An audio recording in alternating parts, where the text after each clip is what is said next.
personne qui tient cet aveugle par la main peut l'emmener aussi ailleurs.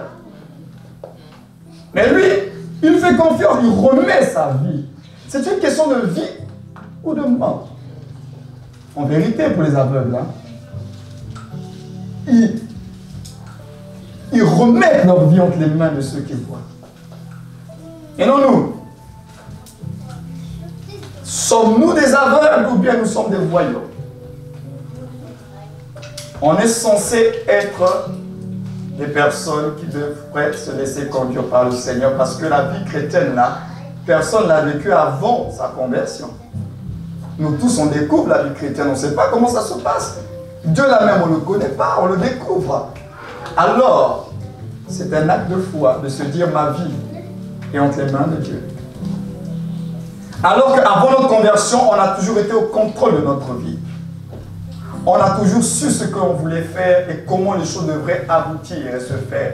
Mais là, on est dans un domaine où on n'a pas toute la maîtrise de ce qui va se passer demain. Nous avons des promesses, nous avons des paroles, et on doit faire confiance à celui qui a fait la parole, qui dit que je t'aime, tu vas prospérer, ça va aller. Oui, mais entre-temps, moi je ne vois rien. Ça va aller, ça va se passer comment? Tu ne le sais pas, mais lui il te dit ça va aller. Alors souvenons-nous, frères et sœurs, de l'aveugle avec son chien. Parce que l'aveugle qui est dirigé par des gens, il faut que les gens qui dirigent cet aveugle l'aiment vraiment. Même pour l'habiller, hein, les vêtements. Parce qu'ils peuvent aussi mal l'habiller. Lui il ne voit pas, il ne sait pas de quoi il est vêtu. On peut très mal l'habiller. Donc ceux qui s'occupent des aveugles là, ils doivent avoir vraiment de l'amour pour eux. Et souhaiter leur bien. Parce que lui, il ne voit pas. Alors si vous le mettez, vous l'habillez de façon comme un clown, comme... Lui, il ne sait pas. Lui, il est habillé. Mais c'est les gens qui voient qui vont se moquer de lui. Donc, c'est vraiment grave parce que quand on est aveugle, vraiment, on remet la vie entre les mains de ceux qui voient. Alors, nous savons que c'est Dieu qui voit. Dieu a toute la science, toute la connaissance. Il connaît la fin avant même le commencement.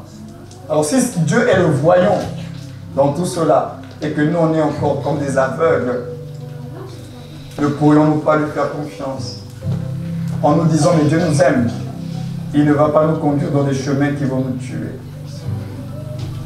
Dieu nous aime. Si par amour pour nous, il n'a pas hésité à s'abaisser, à s'humilier, à porter notre humanité, à devenir homme de douleur, habitué à la souffrance, méprisé, abandonné des hommes. Si pour notre salut, il n'a pas hésité à descendre aussi bas par amour pour nous, ce n'est pas pour votre quotidien que Dieu ne va pas faire. Si pour la chose la plus importante, votre réconciliation avec Dieu, il a accepté le dépouillement, l'humiliation, ce n'est pas pour les problèmes matériels que Dieu ne va pas faire. Réfléchissez-y un peu. Il a accepté d'être soustrait de l'éternité pour être manifesté en chair dans le temps. S'abaissant lui qui est le Dieu de gloire, mais il a accepté de se faire un peu inférieur même aux anges. Parce qu'il nous a aimés, il veut nous réconcilier avec lui-même. Maintenant, pour nos petits problèmes du quotidien, le travail, le boulot, les enfants, les voyages, on commence à douter de l'amour de Dieu. Non, frères et sœurs, Dieu nous aime. Dieu t'aime, ça ne dépend pas de ça. Donc la foi est d'accord avec la parole de Dieu. Marcher avec Dieu, c'est marcher donc en accord avec sa parole, comme je viens de le dire. Donc ce qui est bon à savoir, et je vais terminer par là. Par rapport au salut de nos âmes, comme je vous l'avais dit, c'est Dieu qui s'est engagé pour nous. On n'avait fait aucun effort. Dieu s'est engagé, Dieu il a fait, il s'est manifesté, il a œuvré pour nous. Et ensuite, par rapport à ce que Dieu il a fait, nous avons cru et nous avons engagé cette foi. Cette foi-là, elle est née parce que nous avons vu les œuvres de Dieu. Dieu il a fait. Et nous avons ensuite mis la foi en lui. Ça, c'est le salut de nos âmes. Maintenant qu'on est sauvé,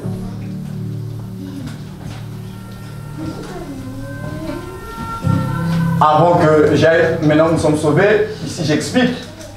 Dieu agit d'abord pour susciter notre engagement, notre action et notre réaction. Ça, c'est par rapport au salut. Dieu, il a fait son œuvre et nous avons cru. Nous avons reçu la parole, qui est venu vers nous. D'ailleurs, c'est Dieu qui vient vers nous. Hein. Maintenant, par rapport, maintenant qu'on est sauvé, là, on doit posséder notre héritage, notre territoire, notre vie et tout ça là. Là, ça va fonctionner dans l'autre sens. C'est comme tout à l'heure, je vous ai parlé du voir. Hein. Quand on est un croyant, on a besoin de voir pour croire. Et Dieu, il le sait. Et quand on devient croyant, Dieu dit, maintenant, il faut croire et après, tu vas voir. Ici, nous engageons d'abord notre foi. Pourquoi? Parce que Dieu nous a donné sa parole. Maintenant que tu as cru, là, il t'a donné sa parole avec les promesses pour que ça fasse naître la foi. Et cette foi qui est née, comme on a expliqué tout à l'heure, quand elle naît, maintenant c'est elle qui va, comme on l'a vu tout à l'heure, engager Dieu à venir marcher avec nous dans le cadre de la conquête. Les enfants d'Israël devaient posséder la terre, mais Dieu n'a jamais dit qu'ils allaient le faire par leurs propres efforts. Dieu leur a dit d'aller conquérir. Mais le même Dieu qui leur a dit d'aller conquérir, la Bible dit que Dieu était avec Israël et Dieu combattait pour Israël. Mais avant que Dieu soit et combatte pour Israël, il fallait que Israël se lève, se décide d'aller conquérir. Donc ça veut dire que dans le cadre de la possession de notre héritage, c'est d'abord la foi dans les promesses de Dieu qui va engager Dieu à être à nos côtés. Donc la foi là va l'inviter à pouvoir marcher avec nous dans notre conquête. C'est pourquoi je le disais tout à l'heure, si on n'a pas cette foi là et qu'on ne bouge pas, Dieu ne bougera pas non plus. Dieu va commencer à bouger lorsque nous allons engager la foi dans le cadre de la conquête de notre vie.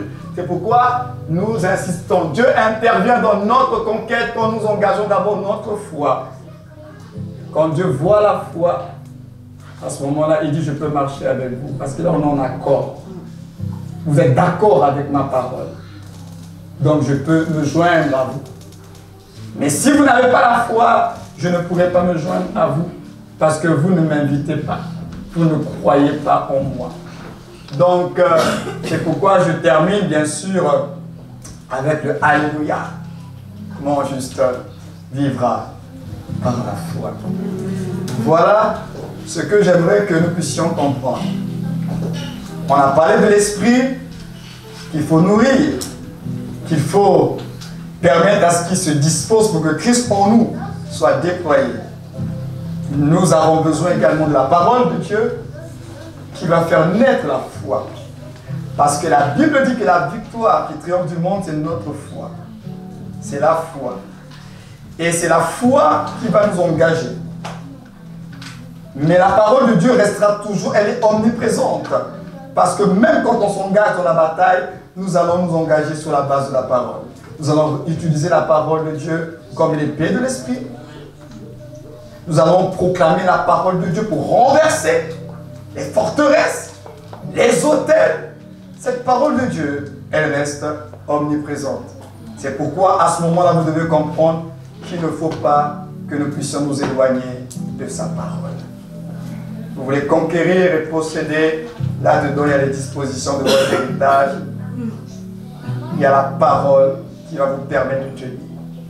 Alors on va prier ce matin. Parce qu'on va rentrer dans le temps de conquête. N'oubliez pas que les lâches, la Bible dit les lâches n'hériteront pas le royaume de Dieu. Dans cette histoire de conquérir, Dieu ne veut pas des lâches. Dieu ne veut pas des gens qui veulent sauver leur vie. Parce que celui qui voudra sauver sa vie, il la perdra. Mais le Seigneur dit que celui qui la perdra pour moi la retrouvera. Dans cette conquête-là, il n'y a pas de lâches, pas de place pour les lâches. Les lâches n'hériteront pas le royaume de Dieu. Donc en réalité, le chrétien n'a pas d'autre choix que de faire confiance à Dieu et de s'engager dans la bataille. Parce qu'en même temps, tu dois savoir que si tu ne t'engages pas, le diable va continuer à te voler, à te priver de ce qui est à toi parce que tu ne réagis pas. Parce que tu ne prends pas position, parce que tu ne réclames pas ce qui est à toi. Donc il faut que tu te lèves. Sinon tu vas continuer à vivre de cette façon-là, dans la médiocrité, dans la frustration, et tu vas commencer à mourir parce que tu n'as pas compris que Dieu veut que tu te lèves d'abord. Mais il ne va pas te demander de te lever sans avoir au préalable fait des choses dans ta vie. Si là où tu es assis ce matin, ne fût-ce qu'une seule fois, tu as déjà vu la main de Dieu dans ta vie, cette seule fois suffit pour lui faire confiance pour l'avenir. Parce qu'il est le même hier, aujourd'hui, éternellement. Alors si dans ton hier là, Dieu avait guéri, Dieu avait libéré, Dieu t'avait fait un clin d'œil, te donner une opportunité dont ton aujourd'hui, il est capable encore de faire. Donc ne fût-ce qu'une seule fois, pas 2 fois, pas 3 fois, si une seule fois, tu as été témoin de la bonté de Dieu, témoin d'une intervention de Dieu dans ta vie, cette seule foi devient le socle pour ta foi d'aujourd'hui. Et c'est là qu'intervient le fameux fortifie-toi et prends courage. Tu te fortifies dans ce que Dieu a dit, dans ce que Dieu a déjà fait dans ta vie et tu poses tes pieds là-dessus. Fortifie-toi. Fortifie-toi et prends courage.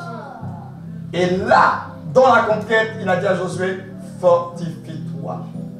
En d'autres termes, souviens-toi, Josué, de ce que j'ai fait en Égypte. Souviens-toi de mes œuvres dans le désert. À cause de toutes ces choses-là, fortifie-toi. Fortifie-toi. Puise dans ce que j'ai déjà accompli. Repose-toi sur mes œuvres déjà accomplies. Parce que nous voulons voir des choses pour le futur, c'est vrai. Mais les choses déjà accomplies, qu'est-ce qu'on en fait? Ce que Dieu a déjà fait dans ta vie, qu'est-ce qu'on en fait? Ce que Dieu a déjà fait dans ta vie, ce sont les socles, ce sont les différents éléments qui te permettront de poser les pieds pour affronter ton aujourd'hui. Parce que tu tiendras dans ton aujourd'hui à cause de ce que Dieu a fait hier. Mais si Dieu n'a jamais fait quelque chose dans ta vie, ne plus qu'une seule fois, oui, je pourrais dire à ce moment-là, tu as des raisons d'être désespéré. Mais si tu es conscient que Dieu a déjà fait ne fût-ce qu'une seule fois, et si tu penses même que le souffle de vie, c'est un don de Dieu, et que ce n'est pas une habitude de vivre, de se lever, et que c'est Dieu qui est à l'origine de ce souffle de vie, alors fais-lui confiance. La Bible dit qu'il est le même hier, aujourd'hui, éternellement. On lui a pas donc de variation. Dieu ne change pas. Alors ce Dieu-là, il est capable de faire dans ta vie. Rien ne peut l'arrêter d'agir. Rien ne peut le bloquer. Il n'est pas un Dieu incapable. Il est redoutable. Il est fort. Il est puissant. Du néant, il crée l'existence. Dans nos impossibilités, il révèle les possibilités qui sont cachées en lui. Donc ce Dieu-là, c'est celui-là que nous prions. C'est celui-là que nous invoquons. C'est celui-là qui nous appelle fils et qui a scellé du Saint-Esprit. Et le Saint-Esprit nous rappelle que nous appartenons à la famille de Dieu. C'est de ce Dieu-là dont nous parlons. Celui qui reviendra par Jésus-Christ notre Seigneur nous chercher. C'est de lui dont nous parlons. Nous sommes membres de sa famille. Il est notre Père. Alors, s'il a déjà fait ne fût-ce qu'une seule fois, je dis bien une seule fois dans ta vie, que cette seule fois-là soit le socle sur lequel tu vas déposer les pieds de ta foi. Avec l'espérance du futur. L'espérance que demain, il fera. Pourquoi? Parce que Dieu n'est pas mort. Quelquefois, on est tellement absorbé par les circonstances de la vie qu'on a l'impression que Dieu n'est plus capable. Dieu est toujours capable. Dieu est toujours capable. Alors si on peut se mettre debout ce matin, pouvoir glorifier, célébrer le Dieu capable, le Dieu suffisant, tout-puissant, celui qui peut faire infiniment au-delà de ce que tu peux penser, au-delà de ce que tu peux imaginer. Si tu peux ce matin prendre le temps de t'arrêter sur cette seule fois où tu as vu la main de Dieu, où tu as vu Dieu agir.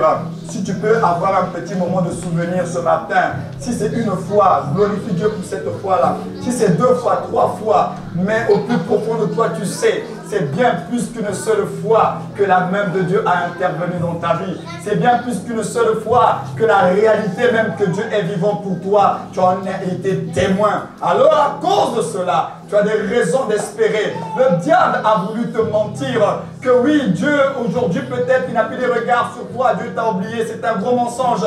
Souviens-toi seulement de ce qu'il a déjà fait hier. Pourquoi il a fait hier? Il a fait pourquoi? Est-ce que tu avais fait de la corruption?